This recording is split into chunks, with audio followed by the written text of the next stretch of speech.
आइए बच्चों करते हैं इस सवाल को। हमारे पीछे लिखा हुआ है, बहुत ही जबरदस्त सवाल है और प्रायः इस तरीके के सवाल को देके एग्जामिनर क्या करता है, हमारे समय को खराब करता है, हमारे समय को बर्बाद करता है। तो देखते हैं इस सवाल को हम लोग कैसे कर सकते हैं, बहुत ही मजा आएगा। और सबसे बड़ी लॉजिक इसमें यह है कि हमारे पास कुछ भी नहीं दिया, कुछ भी नहीं दिया, ना तो वृत्त का क्षेत्रफल, वृत्त के क्षेत्रफल के लिए त्रिज्या दिया है, ना तो वर्ग की भुजा दी हुई है, कुछ भी नहीं दिया है बच्चों। फिर भी कह रहा है कि उसकी परिमितियों का अनुपात निकालें। चलिए फटाफट कर लेते हैं, समय बहुत ही महत्वपूर्ण होता है बोर्ड एग्जाम में। ये रहा, ये क्या है, आप कहेंगे ये है वृत्त, क्योंकि वृत्त की चर्चा हो रही थी तो मैंने एक वृत्त बना दिया था, वृत्त की बात हो रही थी। बराबर है, वृत्त का क्षेत्रफल बराबर है, किसके बराबर है, आप कहेंगे वर्ग के क्षेत्रफल का। किसके क्षेत्रफल का, वर्ग के क्षेत्रफल का। आइए एक वर्ग भी ले लेते हैं, लगे हाथ। ये रहा, मैंने एक वर्ग भी ले लिया है, शायद आप देख पा रहे हैं, ये मैंने वर्ग ले लिया। ये दोनों क्षेत्रफल बच्चों क्या है, बराबर है।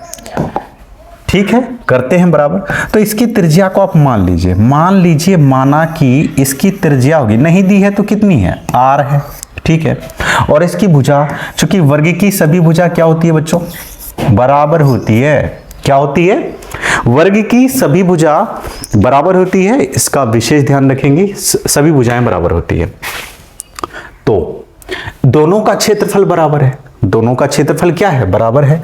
तो यहां यदि आप यहां पे देखेंगे, एक तो वृत्त का क्षेत्रफल क्या होता है, वृत्त का क्षेत्रफल आप कहेंगे पाई r स्क्वायर बराबर है किसके, वर्ग के क्षेत्रफल के। वर्ग का क्षेत्रफल होता है 4 गुना भुजा, भुजा को हमने a माना है। चलिए बहुत ही आसानी से हम लोग कर लेंगे। नहीं, ये 4 गुना भुजा नहीं होता है, 4 गुना भुजा तो इसकी परिमिति होती है, क्षेत्रफल 4 गुना भुजा नहीं होता है। आप क्षेत्रफल कहेंगे सर, इसका जो क्षेत्रफल होता है वो है भुजा स्क्वायर। चलिए करते हैं। स्क्वायर बच्चों इधर से हटेगा, स्क्वायर आपको याद होगा, स्क्वायर जब इधर आएगा तो इधर किसका रूप ले लेता है, वो रूट का रूप ले लेता है। किसका रूप ले लेता है, रूट का। स्क्वायर जैसे इधर आएगा क्या बनेगा, रूट। अब देखिए यह जो स्क्वायर है, अब थोड़ा सा मैं इसको समझाने वाला हूं तो इसको ए थोड़ा सा सीधा कर लेते हैं, या फिर चलिए वैसे ही लिखते हैं। क्या है, रूट पाई हो गया। अब r पे स्क्वायर है तो r को ऐसे भी हम लोग लिख सकते हैं ना, ऐसे r गुना r, ये भी तो लिख सकते हैं। आप कहेंगे हाँ सर लिख सकते हैं।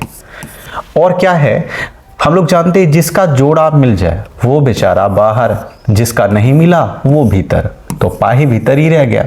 तो कुल मिला के हमारे पास जो मान प्राप्त हुआ, आप कहेंगे a का मान प्राप्त हो गया, बस कुछ नहीं, खत्म हुआ सवाल। अब इसमें कुछ नहीं रहा, हमारे पास a का मान आ गया। बच्चों क्या क्या दिया, फटाफट आप मुझे बताइए, क्या कह रहा है निकालने, उनकी परिमिति। उनकी किनकी, उनकी मतलब, अरे उनकी मतलब एक वृत्त की और इस वर्ग की, इसकी परिमिति का अनुपात क्या होगा, करते हैं। तो वृत्त की परिमाप क्या होती है, आप कहेंगे सर होता है 2 पाई r। बहुत अच्छी बात है, होता है। अनुपात कह रहा है क्या, अनुपात, तो मैंने अनुपात लिख दिया है। क्या कह रहा है, वर्ग का क्षेत्र, वर्ग की परिमिति, तो वर्ग की परिमिति परिमाप होती है 4 गुना भुजा।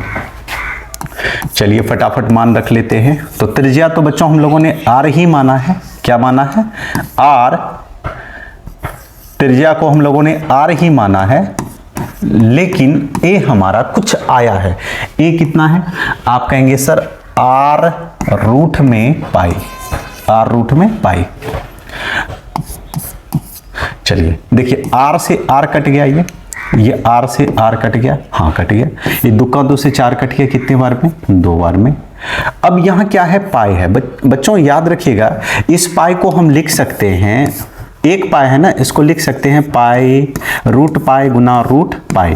जैसे यहाँ पे 3 है, 3 को हम लोग लिख लेते हैं √3 गुना में √3। लिखते हैं कि नहीं लिखते हैं? जैसे 4 है, 4 को हम लोग लिखते हैं √4 गुना √4। अब आपके मन में सवाल चल रहा होगा ऐसा क्यों लिखते हैं?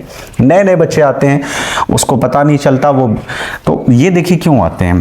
तो √4 गुना 4 करेंगे बच्चों कितना होगा? आप कहेंगे सर √16, 16 का वर्गमूल कितना होगा? 4।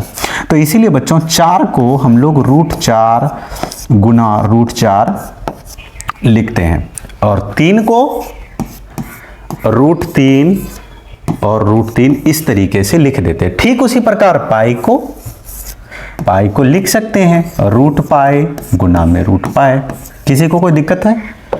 यदि किसी को कोई दिक्कत हो, कोई समस्या हो बच्चों, आप कमेंट जरूर करें। आप कमेंट करके मुझे जरूर बताएं कि सर हाँ मुझे यहाँ दिक्कत आई है, मैं एक्सप्लेन करूंगा, आपको नए सिरे से समझाने का काम करूंगा। इसीलिए यदि किसी बच्चों को समस्या हो तो उनसे प्रार्थना है कृपया वो कमेंट करके पूछ लें कहाँ दिक्कत है। अनुपात, यहाँ क्या बचा? 2। यहाँ क्या बचा? आप कहेंगे सर यहाँ पाई बचा, तो पाई से पाई कटा, बचा क्या? आप कहेंगे इधर √पाई अनुपात 2।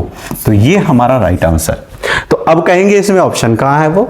बच्चों यहाँ पे थोड़ा सा मिस हो गया है, यहाँ पे x नहीं होना था, यहाँ पे पाई होना था। क्या होना था? यहाँ पाई होना था यहाँ पे, तो आप ऑप्शन नंबर डी कह लेंगे, यहाँ सुधार लीजिए, यहाँ पे पाई होना था।